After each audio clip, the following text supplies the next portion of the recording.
ഇന്ന് നമുക്കൊരു temple date ആയിരുന്നു. വേറെ എങ്ങോട്ടല്ല, നമ്മൾ നേരെ വാറുവിളാക അമ്പലത്തിലോട്ടാണ് പോയത്.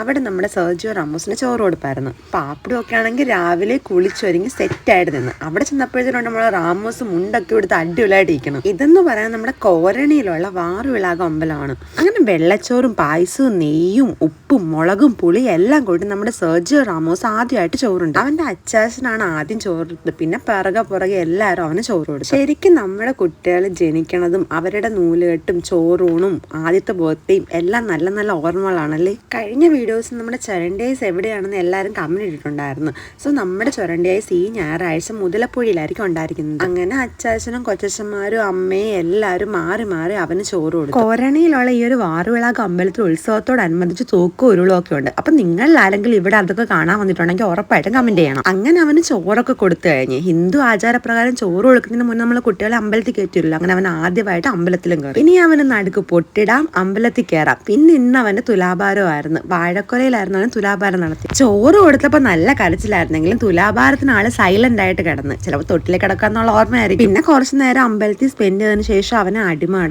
കടത്തുന്നത് നമ്മുടെ ഒരു റിച്വലാണ്. അങ്ങനെ ചോറ് കൊടുപ്പും തുലാഭാരവും അടിമ കടത്തലും എല്ലാം കഴിഞ്ഞ് നമ്മളിനി വീട്ടിലോട്ട് പോവാണ്. അപ്പൊ നാളത്തെ നമ്മുടെ സ്പോട്ട് ആരും മറക്കണ്ട. സൺഡേ നമ്മൾ മുതലപ്പുഴയിൽ നമ്മുടെ ചൊരണ്ടി ഐസായിട്ട് കാണും.